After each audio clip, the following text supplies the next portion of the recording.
ಚಿಕ್ಕ ವಯಸ್ಸಿನಲ್ಲಿಯೇ ಕುಂತಿದೇವಿ ತನ್ನ ಪತಿಯ ಮರಣದಿಂದ ಹಿಡಿದು ತನ್ನ ಮಕ್ಕಳಾದ ಪಾಂಡವರ ಪಾಲನೆ ಪೋಷಣೆ ಮಾಡಿದ್ರು. ಅದಲ್ಲದೆ ಪಾಂಡವರ 14 ವರ್ಷಗಳ ವನವಾಸವನ್ನ ಸಹಿಸಿಕೊಂಡ್ರು.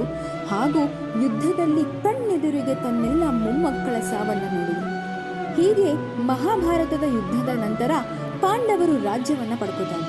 ಶ್ರೀಕೃಷ್ಣನು ಕುಂತಿಗೆ ನಮಸ್ಕರಿಸಿ, ನಾನಿಂದು ಹೋಗಿ ಬರುತ್ತೇನೆ. ನನ್ನಿಂದ ಎಷ್ಟು ಸಹಾಯ ಮಾಡಲು ಸಾಧ್ಯವೋ ಅಷ್ಟು ಮಾಡಿದ್ದೇನೆ. ನೀವಿನ್ನು ಸುಖವಾಗಿರಿ. ಅದಕ್ಕಾಗಿ ನಿಮ್ಗೇನ್ ಬೇಕೋ ಕೇಳಿ ಎಂದಾಗ ಕುಂತಿ, ಕೃಷ್ಣನೇ, ನನಗೆ ಮತ್ತು ನನ್ನ ಮಕ್ಕಳಿಗೆ ಕಷ್ಟಗಳು ಬರುತ್ತಿರಲಿ ಎಂದು ಕೇಳಿದ್ರು. ಎಲ್ರಿಗೂ ಆಶ್ಚರ್ಯ. ಆಗ ಕೃಷ್ಣ, ಸಾಮಾನ್ಯವಾಗಿ ಎಲ್ಲರೂ ತಮ್ಮ ಜೀವನ ಸುಖದಿಂದ ತುಂಬಿರಲಿ ಎಂದು ಬಯಸ್ತಾರೆ. ಆದರೆ ನೀವು ದುಃಖವನ್ನ ಯಾಕೆ ಕೇಳ್ತಿದ್ದೀರಾ? ನನ್ನ ಮಕ್ಕಳು ಕಷ್ಟದಲ್ಲಿಯೇ ಇದ್ದು ಕಷ್ಟವನ್ನು ಎದುರಿಸಬೇಕು.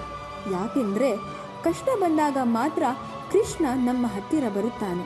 ಇಲ್ದಿದ್ರೆ ಆತ ನಮ್ಮ ಬಳಿ ಬರುವುದಿಲ್ಲ. ಅಂದ್ರೆ ಯಾರನ್ನು ನೋಡಿದ್ರೆ ಬದುಕೆಲ್ಲ ಪ್ರಶಾಂತವಾಗುತ್ತದೆಯೋ ಅಂತಹ ದೇವ ನಮ್ಮ ಸಮೀಪ ಇರಬೇಕು ಅಂದ್ರೆ ಸ್ವಲ್ಪ ಕಷ್ಟಗಳು ಬರಬೇಕು ಸ್ವಾಮಿ. ಕಷ್ಟಗಳು ಎದುರಾದಾಗಲೇ ದೇಹ ಮತ್ತು ಮನಸ್ಸು ಎರಡೂ ಗಟ್ಟಿಯಾಗುತ್ತದೆ.